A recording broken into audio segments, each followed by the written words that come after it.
Hi everyone, this is Primetime Combat and I am joined today by Cage Warriors lightweight and 4-0 professional MMA fighter Adam Cullen. Adam, thank you very much for joining us today. Thanks for having me. I'm happy to be on. Thank you very much. So Adam, you're one of UK's top prospects and you have a perfect 4-0 professional record with a superb 100% first round finish rate. For those of you who may not know of him, take a look. These wild boxing combinations, but Adam Cullen returns! Cullen drops Al-Hajjin down! And that's it! That's right across the jaw. Yeah, I think there's a Ellsworth. And there's the submission. Hands connected there. This is a bad position. It's over the chin, but still an awful position. And there's the tap, and it's over. So it was just announced 2 days ago that you have another fight coming up next Friday evening at Cage Warriors 137 against Frenchman Arnaud Kerfala. Before we get to that, let's quickly discuss your last fight where you finished El Hadji Ndai in 14 seconds via knockout. How did you feel going into that fight, and what were your thoughts of the fight and what you may have taken out of it? Going in, I was just super confident. I was happy to get an undefeated opponent. Watching videos of him, he was dead confident. You know what I mean? He was dead aggressive when he fought, and I thought, yeah, sounds like I'm into that because I'm aggressive. Coming up to the fight, I was in boss shape. Do you know what I mean? I always am. But I trained so hard for it, and I'm prepared so well that when it comes to fight day, you can ask anyone of our team in the back. I was so relaxed, and I was just saying to everyone all day, I'm gonna knock him out. I know for a fact I'm gonna knock him out. And then when it come to it in the cage, it was just honestly, it felt like I weren't even going to a fight. I was so chill. And then when we got in there, I think what was the first shot? I hit him with a jab, and he proper reacted to it literally instantly. I was just lads, you're going to kill. So then when it just exploded on him, started whacking him and he went down, it was just yeah, sound. Seeing him at the floor, and then just thought, I'm going to fucking bury him. So it smashed him as hard as I could when he hit the floor and put him with a kick and left him snoozing. So it was perfect, really. Do you know what I mean? It was just how I pictured it going, do you know what I mean, in my head, and pulled it off, and it's fucking made up. Well, I was just about to say it was perfect. No one can complain over a 14-second knockout. And yes, you did look fantastic in there. So we'll move on to your next fight. So how long have you known of this fight, and how has the preparation been so far?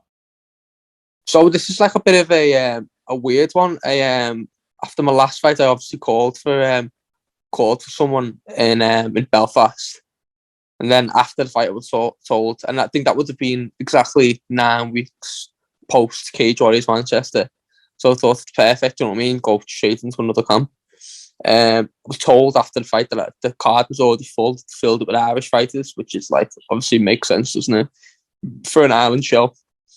Yeah. So then it was half all right, when am I going to fight? And then Cage Warriors basically released the schedule, the upcoming schedule, a couple of weeks later, and it was Colchester, 5 weeks time. So for me, it was just I went straight to Paul Vimino. I was I want to be on that card. I'm ready. 5 weeks, nothing. I'm fit. Obviously, I never got out of shape after the fight, and I don't ever get out of shape after fights. But I was I want to get on that card. So Vimino got straight onto me and Dean.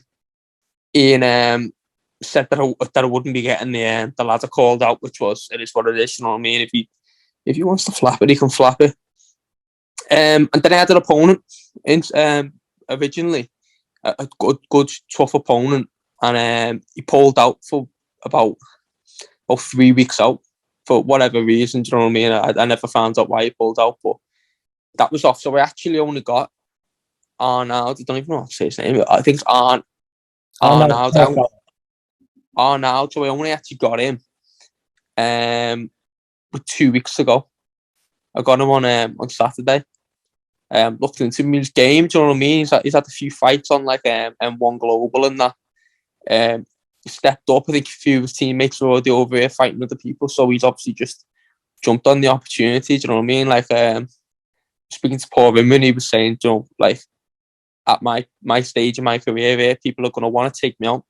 And it's true, do you know what I mean? I'm making a bit of a splash, making a bit of a name for myself. So he's obviously thought to come over here and do me in, but I was happy to take the fight because I know I'm better than him everywhere. And whatever I decide to do when I get in there is going to happen. And it's going to be an early bath for him, I think. Oh, good to hear. So your opponent, Arnold Kurfalla, he has a record of 5 wins and 2 losses, with 4 wins via guillotine submission. So how much have you seen of him, and what do you think about him and his style? Yeah, well, I've seen all his fights. They're quick, to be fair. Do you know what I mean? Like, I think 6 of his 7 fights the first round. I stopped in the first round, I think. Do you know what I mean? And yeah, like, you can't knock someone who's finished people in the first round, because that's what you're meant to do, isn't it? Do you know what I mean? You can say what you want about people he's fought. You don't beat who's in front of you, can't you? But yeah, he looks good. He obviously got that guillotine down, hasn't he? He's a bit likes guillotining people. But yeah, I think he's good. Do you know what I mean? He's obviously game, isn't he? Anyone who takes a fight in 2 weeks not much game. The gym's got some good people who he fights out of. And I think he's coming to win, isn't he? Do you know what I mean? He's coming here and he thinks he can finish me, but we'll fucking see who's going to finish you come Friday. Well, I mean, it looks like a great fight. You both have lots of finishes on your resume, so I'm sure it'll be a fantastic fight. One more thing about your opponent. So he's been inactive for about 4 years now. So do you expect him to suffer from a bit of ring rust, and how do you expect him to come out to this fight?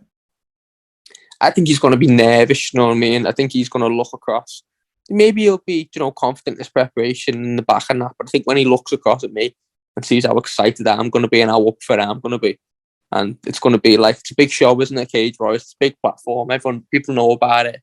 People on the MMA scene, and I think as soon as the fight starts, he's going to regret it, because I'm going to be on him straight away, and he's going to find out that there's levels, and you can't jump out of the sport for 4 years. Do you know what I mean? If I look back at me 4 years ago, I was a fucking pudding compared to what I am now. So he's going to find out quickly, and I feel half sorry for him, to be fair, because he's going to get fucking smashed. That's fantastic. So we'll move on to your gym. So what's it like training at Next Gen MMA in Liverpool every day with, UFC stars such as Paddy Pimblett and Molly McCann, but also with other UK MMA prospects? It's good, yeah. Next Gen's the place to be at the minute. The training's always boss and always has been, but it feels like now we've got like the eyes of the world on us, you know what I mean? Constantly got cameras and production crews and all that, and Paddy and Molly getting all the attention that they deserve, to be fair. But yeah, it's mayhem, to be honest. There's always dodging cameramen, dodging fucking one of them big things on the sticks with the microphones. Got them floating over your head while you're trying to spar. You'll end up just being in corner talking to someone next to you, just a camera in your face, like, fucking hell, lad, chill out.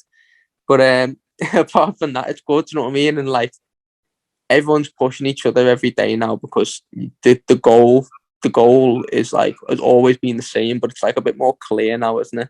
Like, it's a bit more of realistic of like, well, look what happens to people who fight on big shows. And like Paddy and Molly have had the same path as me. They both fought on Cage Warriors. They both won the Cage Warriors belt, and they both gone the UFC. And then you look at them, the mega stars now, and they're making waves and like the biggest stage of them all. So it's a boss motivator to see that, and knowing that like one day me and all the lads, we're going to be there. You just got to keep your fucking nose to the ground and fucking work hard and smash all these French people they give you. And I guess that thing about UK MMA, I mean, a couple of years back, I think UK MMA was really looked down at, because I think a lot of people were saying that you got to get to the US, you got to get to other countries to really become a champion. But looking at gyms like Next Gen and how many fighters they're really producing, and top tier fighters they're producing, it's only a matter of time until we get another champion from the UK. Yeah, 100%. I think, yeah, that was the path, wasn't it? You got the UFC and you flew off to America and you went to American Top Team or AKA or Greg Jackson's or one of them, and you had to go there to get to their level, because everyone thought, oh, you can't wrestle in the UK and all that. But people are proving over and over again now, aren't they, that that's just not the case. Like, people like Leon Edwards and Tom Aspinall and Till, they all got to like, and are at the highest levels of the sport, aren't they, training at home? So it's good to see, and like, good to know that like, we're doing the right thing, and you carry on doing the right thing, and you can get to them world levels and compete with all them top lads that they're no different to us. And I guess it's pretty common more nowadays, but have you ever considered or are willing to travel abroad for maybe specialist training, such as going to Brazil or Thailand to maybe train Muay Thai? Yeah, definitely. I've always spoken. Obviously, people know that me and Nathan Fletcher have always been really close. We've trained together since we were since we were kids. And then we always speak about going on a training holiday and that, and I definitely be up for it. Do you know what I mean? It's always good to go somewhere else, isn't it, and get a different look and a different outlook of coaches as well as trainer partners. And so I'd definitely be up to. I spoke about going to Thailand, spoke about going to America. So hopefully in the next year or 2 years we'll get up there and go and really. I think it's one of them where you'll get up there and you'll see fucking hell, like here's these top lads, and you'll really realise like what level you're at, because you'll I can see us training with them lads and thinking fucking hell, actually I'm actually at that top world level when you start sparring and drilling with all these top UFC guys. Yeah, that's great, and I think that's why a lot of fighters have gone over, because it's just a new environment for them to train in and a bit different to what they're usually used to. That's the first part of the interview. So I think what we'll do now, we'll move into the quickfire questions. So this is just a bit of fun, just about you, just about your thoughts and you as a fan of the sport. So we'll go into the first one. So what's your favorite finish out of all your fights? I'd probably go with my Mikhail Bayram finish. I know people will probably expect me to say the knockout, but I don't know why, but when I was choking him, he was making a gargling noise, and I just fucking loved that. And what's your favorite fight of all time? Of mine, or the fight that I've seen? A fight that you've seen? Ooh, bit of a random one. Mark Hunt versus Bigfoot Silver, the first one. Great fight. Absolute 5-round war. And your favorite knockout ever? Favorite knockout? That's a tough one. Maybe Anderson Silva, Vitor Belfort, the front kick to the face. That was a great knockout. And your favorite submission to practice? I'm the rear naked choke boy, aren't I? It's got to be the rear naked choke. Well, you got 3 professional wins by rear naked choke, so yeah. So it'll have to be that. Your favorite move to practice?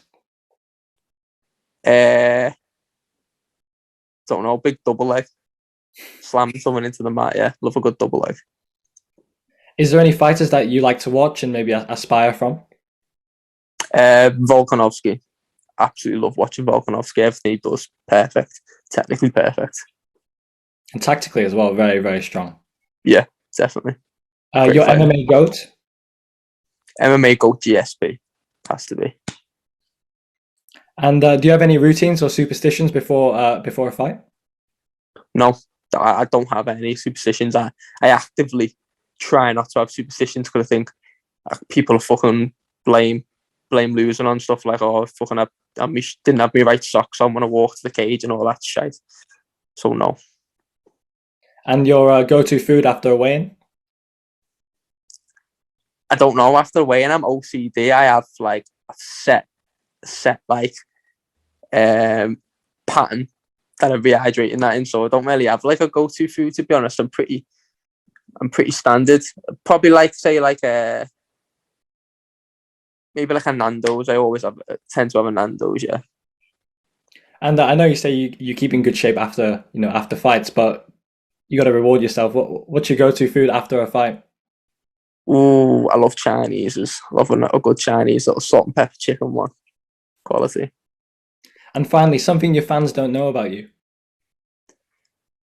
That I'm actually proper boring. If you don't know me personally, that I'm actually a proper boring person. I don't do anything. All I do is mope around and drink coffee and train. Finally, we're going to move on to some fan questions from Instagram. So we've got a few here. So Hodge asks, when do you see yourself signing for the UFC, and what is your main goal in your MMA career? My main goal in the MMA career, obviously, is to win the UFC title, and I know I'm going to do that one day. Signing for the UFC next year, next 2 years, definitely. I can see it happening. What would it be? Finish this year, something like 7-0, win the title next year. Maybe have to defend it once, yeah. So probably mid next year.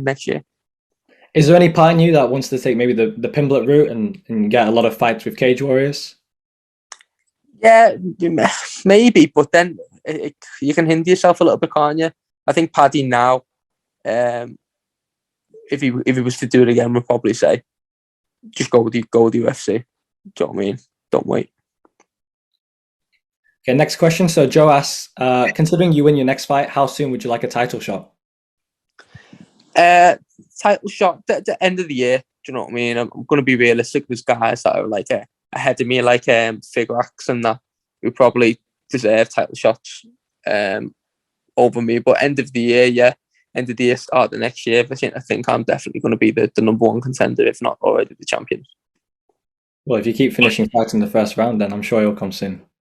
Yeah, exactly. Kyle asks, what was it like fighting in an empty stadium during COVID? Mad, proper weird, like walking out with all the cameras and all the production crew, and your tune comes on, you half go to like, get up, and it's just no one there, just a few cameramen, a few judges and that. But it was mad as well, like hitting people and proper airing it, because like obviously in sparring and training, you're not like trying to hit people, but when you're hitting people as hard as you can hear like the proper crack ringing around like the arena. It was half mad, but I enjoyed it. I really enjoyed it.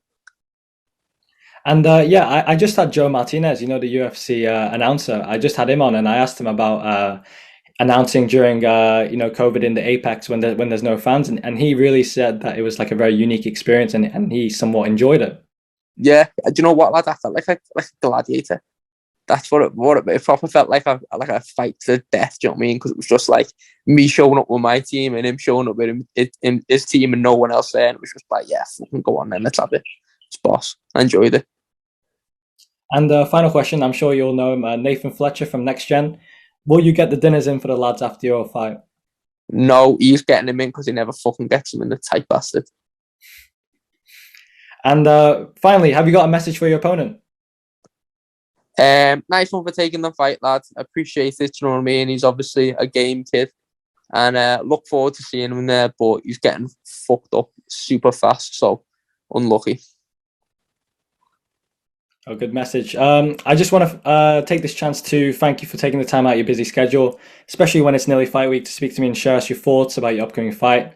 I look forward to your fight, and all of us at Primetime Combat wish you the very best, and we look forward to following your career for many years to come. Thank you, Adam. Nice one. Thank you for having me. I've enjoyed it. Thank you very much.